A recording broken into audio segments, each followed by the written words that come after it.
안녕하세요. 계획대로라면 지난달에 결혼식을 했어야 할 20대 후반의 여성입니다.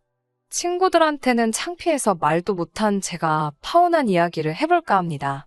저도 어딘가에는 털어놓아야 속이 후련할 것 같아서요. 결혼을 하려고 했던 남자친구와는 1년이 조금 넘게 연애를 했어요. 만난 시간이 그렇게 길지는 않았지만 술, 담배 안 하고 성실한 모습과 저를 항상 우선적으로 챙겨주는 게 참 좋아서 결혼을 결심하게 되었어요. 저희 부모님은 부동산 임대업을 하고 계세요. 그렇다고 해서 한 달에 몇 천씩 버는 그런 건 아니고 저를 포함한 세 식구 먹고 사는데 부족함이 없을 정도고요.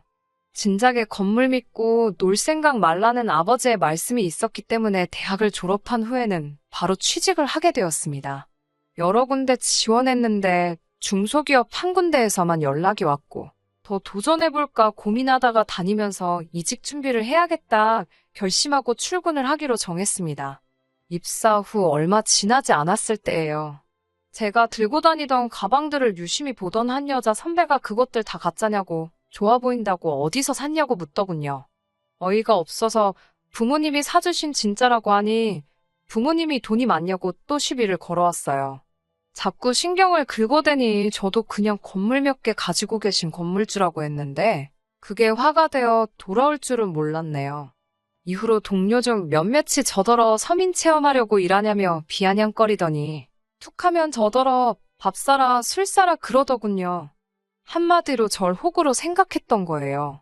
당시만 해도 처음 하는 사회생활에 거절도 잘못하는 성격이라 답답하게 당하기만 하다가 결국 회사 다니면서 이직은 포기하고 그만두고 1년을 더 준비해서 지금의 직장으로 옮기게 되었습니다.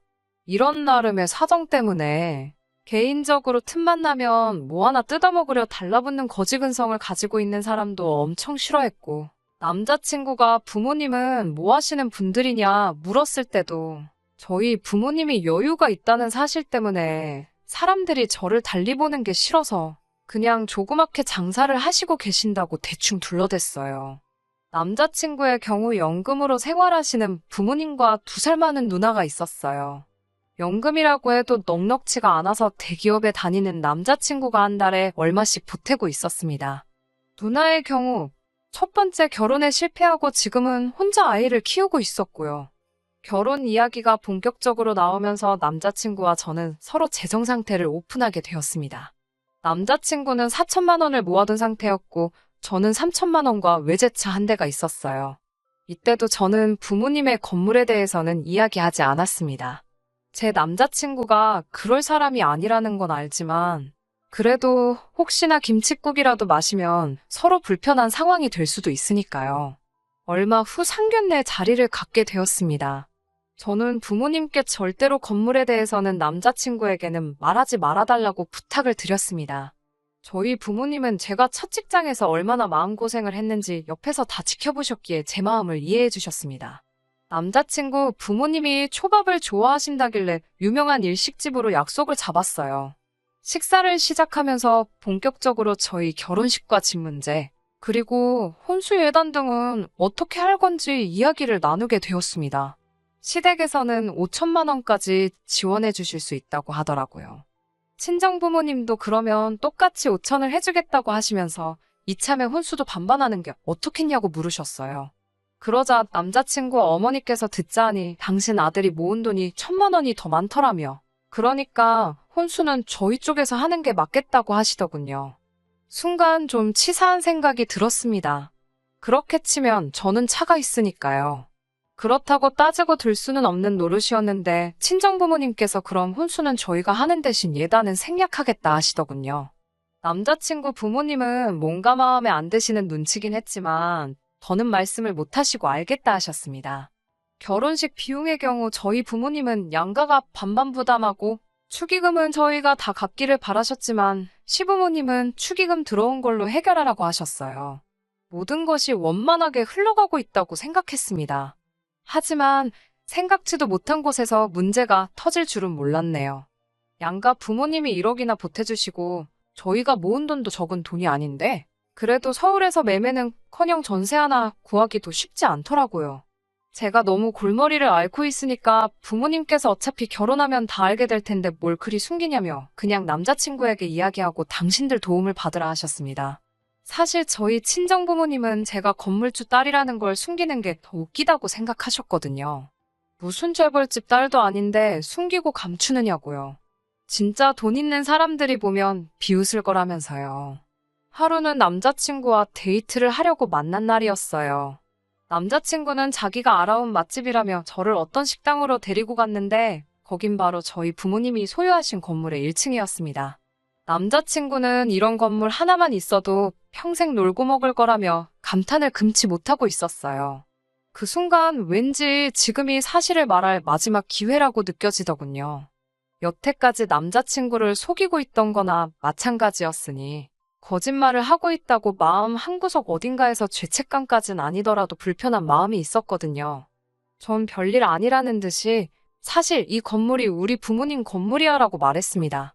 남자친구는 깜짝 놀란 얼굴로 진짜냐고 묻더라고요. 저는 이거랑 건너편에 있는 거 2개, 그게 전부라고 했습니다. 순간 저만 느낀 건지는 모르겠지만 남자친구와 제 사이에 불편한 정적이 흐른 것 같았어요. 몇 초간의 시간이 흐른 뒤 남자친구는 저더러 알고 봤더니 능력자였네라면서 너는 참 좋겠다고 연신 부럽다는 식의 이야기를 건넸습니다. 남자친구가 부럽다고는 말하지만 크게 놀라지도 않고 딱히 신경 쓰지 않는 것 같은 모습을 보이자 그때가 돼서야 마음이 살짝 놓이더라고요. 왜 진작에 말 안 했냐고 묻길래 제가 첫 직장에서 겪었던 일을 털어놓았습니다. 남자친구는 자격지심 있는 사람들이라 그런 거라며 원래 없는 사람들이 그런 게 더 심하다면서 자긴 집이 부자는 아니지만 대기업에 다니고 있으니 그런 거 없다고 걱정 말고 안심하라고 하더군요. 저도 그 말을 굳게 믿었고요. 며칠 뒤 생각지 못한 사람에게서 연락을 받았습니다. 남자친구의 어머니셨어요. 시간 되면 한번 만났으면 좋겠다 하시면서 남자친구한테는 말하지 말라고 하시더라고요. 무슨 말씀을 하시려는 건지 도무지 짐작가는 바가 없어 긴장이 많이 되었습니다. 퇴근 후 차를 끌고 알려주신 장소로 향했어요. 도착하니 남자친구의 어머니와 누나가 같이 나와 계시더군요. 누나는 저를 위아래로 훑어보더니 어쩐지 비싼 티가 나더라니 부잣집 딸은 다른 애라며 웃더라고요. 칭찬인지 비꼬는 건지 알 수 없는 표정이었습니다. 그러더니 옆에 심각한 표정으로 남자친구의 어머니가 절 바라보고 계셨어요. 그러더니 본론만 말씀하시겠다며 왜 부모님이 무슨 일 하시는지 제대로 이야기를 안 했냐고 물어보시더군요. 달리 드릴 말씀도 없고 해명할 일은 아닌 것 같아서 죄송하다고만 짧게 말씀드렸습니다. 그런 와중에 신우는 테이블 위에 올라와 있던 제 차키를 보더니 그럼 차도 부모님이 사주신 거냐고 묻더라고요. 나중에 자기 빌려 타도 되냐면서요. 보다 못한 남자친구 어머니가 옆에서 헛소리하고 있을 거면 나가 있으라고 언니한테 한마디 하시더군요. 남자친구 어머니께서는 당신들에게 5천만 원이 얼마나 큰 돈인 줄 아냐면서 그래도 아들이 장가간다 하니까 있는 돈 없는 돈 다 끌어서 보태주겠다 하신 거라 말씀하셨습니다. 그런데 저희 집이 그렇게 잘 살면 굳이 당신들 돈까지 가져다 써야 하냐고 물으시더군요. 생각지도 못한 말씀에 당황스러웠고 저 혼자 결정할 일도 아니라서 일단은 부모님께 여쭤보겠다고 했어요. 남자친구 어머니께서는 야속하게 생각하지 말라고. 그렇지만 어차피 한 가족이 될 건데 없는 사람 주머니 다 털어가면 너랑 너희 부모님 마음은 편하겠냐며 한번 잘 이야기해보고 연락 달라고 하시더군요. 집으로 돌아오면서 남자친구 부모님의 말씀을 곰곰이 곱씹어보는데 이해가 가면서도 어이가 없기도 하고 여러 가지 감정이 들었습니다. 저는 일단 남자친구랑 이야기를 해봐야겠다 싶어서 전화를 걸었어요. 남자친구도 누나한테 들었다며 이미 제가 어머님이랑 만난 걸 알고 있더라고요. 부모님께 뭐하러 말씀드렸냐고 하니 자기는 며느리가 부잣집 딸이라고 하면 좋아하실 줄 알고 별뜻 없이 이야기한 거라며 저를 난처하게 할 줄은 몰랐다고 사과를 하더군요. 저는 남자친구에게 어떻게 했으면 좋겠냐고 하니 자기도 잘 모르겠다고 하더군요.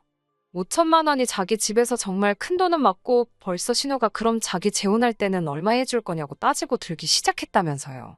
남자친구는 자기도 자기 가족들이 이렇게 나올 줄 몰랐다. 제가 첫 직장에서 있었던 사연을 알고 있고 그런 사람들을 어떻게 생각하는지도 다 알고 있다면서 일이 이렇게 되어서 면목 없다고 원한다면 헤어져 주겠다고까지 말을 해왔습니다.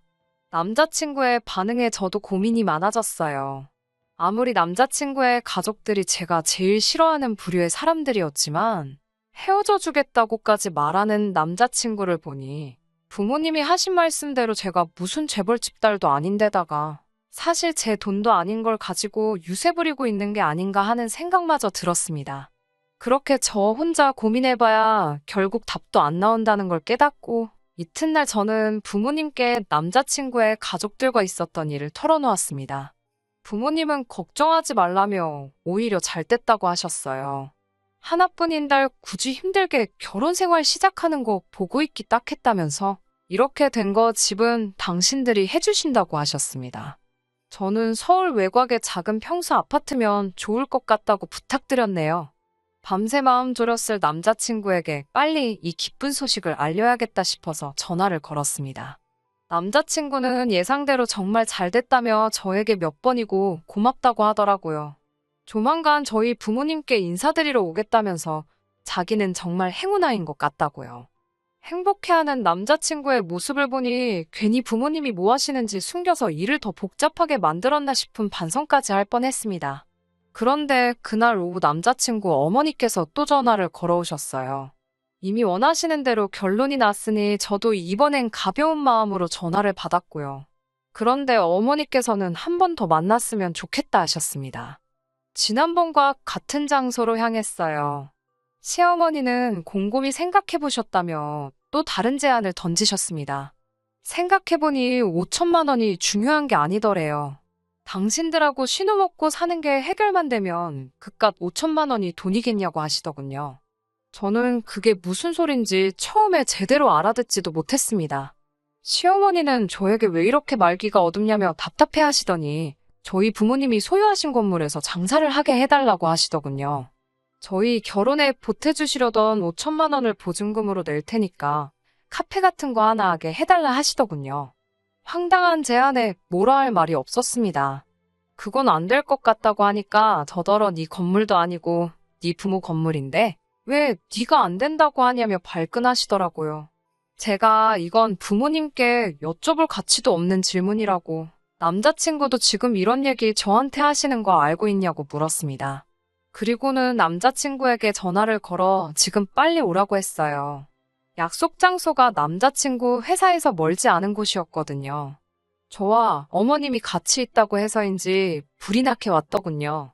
방금 있었던 대화를 설명하려고 하니 남자친구 어머니께서 당신이 하신다며 저를 막으셨어요. 남자친구는 한참을 듣고만 있더니 저에게 말이 아예 안 되는 건 아니지 않냐고 되묻더라고요. 자기 가족들이 돈 벌 생계수단이 생기면 자기가 생활비를 도와주지 않아도 되고 그러면 우리도 돈을 더 빨리 모을 수 있지 않냐고요. 저는 결국 가방에 있던 노트랑 펜까지 꺼내서 숫자 계산을 하기 시작했습니다. 남자친구 어머님의 계산이 왜 가당치도 않은지 하나하나 조목조목 설명을 해야만 했어요. 그러자 남자친구 어머니께서 지금 자기를 가르치려 드는 거냐며 갑자기 테이블을 쾅 치시고는 별꼴을 다 보겠다고 소리를 치시더라고요. 남자친구도 저한테 이야기하는 방식이 잘못됐다며 아무리 그래도 어른이 물어보시면 한번 알아볼게요라고 대답하는 게 정상 아니냐고 하더군요. 알아볼 이유도 가치도 없다는 걸 내가 지금 설명하는 거 아니냐고 몇 번을 이야기해도 남자친구는 무조건 저희 부모님한테 안 될 땐 안 되더라도 한번 물어라도 보라고 하더군요. 물어보는 게 뭐 돈 드는 것도 아니지 않냐면서요. 자기 어머니가 예비 며느리 될 사람 앞에서 이런 부탁을 하기까지도 얼마나 자존심이 상하셨겠냐면서 결정은 제가 아니라 저희 부모님이 하실 문제이니 꼭 물어보라고 말입니다. 지금 돌이켜 생각해보면 남자친구는 저희 부모님이 자기를 아주 잘 봐주셨다는 걸 알고 있었기 때문에 저희 부모님이 자기 편을 들어줄 거란 어떤 확신이 있었던 것 같습니다. 심지어 헤어지겠다고 나오던 당시에 저희 부모님께서 흔쾌히 집을 해주신다고까지 하셨으니 그 점을 어떻게든 이용해 보려는 건가 싶은 확신까지 들기도 했어요. 자기는 거지근성 그런 거 없다고 말해왔지만 이제 보니 누구보다 앞장서서 뭐 하나라도 더 빼먹을 게 없나 계산했던 거예요. 저는 남자친구에게 오빠 말대로 물어볼 테지만 후회하지 말라고 경고를 했어요. 이때 솔직히 마음속에서 이 결혼은 못할 수도 있겠다 싶었거든요. 그리고 부모님께 다시 이 이야기를 하니 부모님께서도 하나를 해결하면 또 하나가 새로 튀어나온다고. 솔직히 장사하게 해주는 건 어려운 일이 아니지만 보아하니 이것도 해준다고 하고 나면 다음에는 또 뭔가를 해달라고 할 것 같다 하시며 이 결혼 꼭 해야겠냐고 물으셨어요. 저도 정신적으로 지친 상황이었고 이미 이젠 더 이상 남자친구가 저희 부모님이 가지고 계신 것에 아무 관심도 없는 게 아니라 그걸로 어떻게 한몫 챙겨보려는 지 가족들과 한통속이라는 사실을 깨달았기에 더 이상 그 어떤 미련이 남아있지도 않았거든요. 그래서 부모님의 뜻 때문만이 아니라 저도 이 결혼은 아무래도 아닌 것 같다고 그냥 안 하겠다고 했습니다. 부모님은 현명한 선택을 한 거라면 남자친구하고 잘 정리하라고 제 어깨를 다독여 주셨어요. 차마 남자친구를 마주하고 헤어지자 소리를 할 자신이 없어서 문자로 그냥 결혼은 없던 일로 하자고 보냈습니다. 그러자 남자친구가 많이 놀랬는지 당장 저희 집 앞으로 오겠다 하더라고요. 저는 그럴 필요 없다고 정나를 한 번 더 봐야겠다면 헤어지는 마당이지만 남자친구가 저를 찾아올 게 아니라 제가 직접 찾아가겠다고 했어요. 쉽게 정리할 수 있을 거라고 생각한 적은 없지만 이렇게 끝까지 저희 집까지 찾아오겠다며 매달리는 남자친구를 보니 남자친구는 어떻게든 제 마음을 다시 돌려 이 결혼을 성사시키고 싶어 한다는 느낌이 들었습니다. 어떻게든 제가 직접 단판을 짓지 않는 한 이 상황이 끝나지 않겠다는 확신이 들었어요. 다음날 남자친구 본가에 도착했는데 분위기가 남자친구 부모님이나 누나는 제가 헤어지자고 한 걸 모르는 것 같았습니다. 좋은 소식을 가지고 왔겠지라며 카페가 날까 식당이 날까 그런 소리들을 하고 있었으니까요. 왜 자기 가족들한테 미리 설명하지 않았는가 싶더라고요. 남자친구도 아주 눈치가 없는 사람이 아닌 이상 제가 파혼까지 선언하게 된 이유를 누구보다도 가장 잘 알고 있었을 텐데 말이죠. 만나서 이야기하면 내 마음을 돌릴 수 있다고 생각한 건지 한편으로는 아주 거만하다는 생각까지 들더군요. 자기들끼리 신이 나서 행복회로를 돌리고 있는 꼴을 보다 못한 제가 오늘 여기까지 찾아온 건 결혼은 없던 일로 하고 파혼하기 위해 찾아왔다는 사실을 말했습니다. 그러자 남자친구가 자기랑 얘기도 안 하고 오자마자 그 말부터 꺼내는 법이 어딨냐며 자기가 자기 가족들을 잘 설득해보겠다고 매달리더군요. 그제서야 상황 파악이 된 건지 남자친구 어머니께서는 혹시 상가해달라고 했던 것 때문에 그러는 거냐며 치사하고 더러워서 하란데도 이제 안 할 거라 하셨습니다. 안 해줄 거였으면 처음부터 안 된다고 하지 사람 잔뜩 기대하게 만들어 놓고 이게 다 뭐냐며 짜증을 내더라고요. 제가 언제 된다고 말한 적이 있냐고 어이가 없어서 되물었지만 남자친구 어머니는 제 말을 딱 잘라버리고 그냥 처음에 저희 부모님과 했던 약속대로 저희 집에서 집 사주고 혼수해오면 더 바라는 것 없이 결혼 허락할 테니까 파혼 같은 거 생각하지 말고 그냥 결혼하라고요. 그 와중에 멍청한 언니는 그래도 여자가 시집 오는데 예단은 해와야지 않겠냐며 보니까 신혼집도 작은 평수로 하는 것 같은데 혼수에 헛돈 쓰지 말고 자기한테 가방이라도 하나 사주면 안 되냐고 그러대요. 바로 방금 전에 파혼 선언을 하러 왔다고 똑똑하게 전했는데도 자기들 욕심에 파혼하게 된 거냐 미안하다 사과받고 싶은 마음까지도 없었지만 아주 두 사람이 분위기 파악도 못하고 번갈아 가면서 말도 안 되는 소리를 하고 있으니 이제는 어이가 없는 걸 떠나서 화까지 나기 시작하더라고요. 그래서 남자친구의 누나에게 이런 소리까지 하기 뭐하지만 왜 이혼을 당했는지 알 것 같다고 한마디 했어요. 그리고 어머님한테도 이 결혼을 어머님 허락받고 하는 게 아니고 제가 할지 말지 정하는 거라고. 그런데 보아하니 남자친구도 마찬가지고 어머님도 언니도 이 결혼을 빌미로 장사를 하고 싶어 하는 사람들로밖에 보이지 않는다고. 저는 가족이 되고 싶어서 결혼을 결심한 것이지. 어디 저당 잡힌 것도 없이 등골만 쪽쪽 빨리는 호구가 되고 싶은 게 아니라고 딱 잘라 말했습니다. 장사를 하고 싶은 거면 적어도 구미가 당길 만한 동등한 조건을 제시해야지. 저나 저희 부모님이 아무것도 없이 있는 대로 퍼주기만 하는 자선사업가라고 생각하신 거면 큰 오산이라고. 저도 손해보는 장사는 하기 싫다고 말하고 앞으로 어떤 식으로든 연락하거나 저를 찾아오지 말아달라 한마디 더 쏘아붙이고 자리에서 일어났습니다. 남자친구와 어머니는 자존심이 상한 건지 저보고 말하는 꼬라지 좀 보라고 하면서 제가 마음을 고쳐먹고 다시 결혼해달라고 찾아와도 허락해주지 않을 거라고 호통을 치시더라고요. 그래서 저도 그게 제가 바라던 바라고 그럴 일은 절대 없을 테니까 안심하라고 웃으면서 한마디 해주고 집으로 돌아왔네요. 두 번의 기회는 없을 거라고 큰소리치던 어머님의 말과는 다르게 남자친구는 끝까지 제 마음을 돌리려 애를 쓰더군요. 제가 다니는 회사까지 찾아오고 퇴근 시간 맞춰서 저희 집 앞에서 저를 기다리고는 제가 자기 인생의 동아줄이었다는 둥, 희망의 불빛이었다는 둥, 통하지도 않을 헛소리를 하면서 계속해서 저를 찾아왔습니다. 이래서 뭐가 달라지겠냐고, 오빠네 어머니가 한 말이 기억 안 나냐, 어차피 이제는 어머니가 허락을 안 해주실 거다 했더니 가족들하고는 연을 끊을 테니 자기와 다시 시작하자고 아주 구차하게 매달리더군요.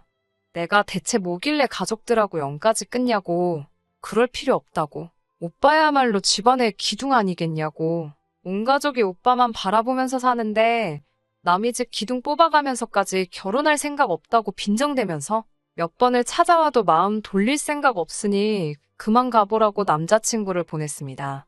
이런 식으로 자꾸 찾아오는 것도 불편하니 한 번만 더 찾아오면 저도 그냥은 넘어가지 않겠다고 으름장을 놓으니 그 뒤로부터는 찾아오지는 않았지만 날이면 날마다 저에게 마음이 좀 누그러졌냐며 연락을 해오길래 과감하게 제 연락처까지 바꿔버렸어요. 그리고 얼마 뒤에는 회사도 그만두었습니다. 머리도 식힐 겸 당분간은 여러 가지를 배워보며 제가 하고 싶은 일이 무엇인지 찾아보려고요. 부모님은 당신들 능력 닿는 만큼 제 뒷바라지를 해주시고 싶으시다며 하고 싶은 게 있으면 도전해보라고 절 응원해 주셨어요. 저도 마음가짐을 고쳐먹었습니다. 이렇게 좋은 부모님 밑에서 잘할 수 있는 행복을 감사하게 누리는 쪽으로요. 더 이상 저희 부모님이 건물 두 채를 가지고 계신다는 사실을 숨기지는 않으려고요. 다음에 만날 사람은 적어도 저나 저희 부모님이 가진 게 어떤 건지 미리 알고 있어도 그것에 욕심부리지 않는 사람이었으면 좋겠네요. 끝까지 들어주셔서 감사합니다. 오늘의 사연은 여기까지입니다. 구독과 좋아요, 알람 설정 부탁드리고 더 좋은 사연으로 다시 찾아뵙겠습니다. 감사합니다.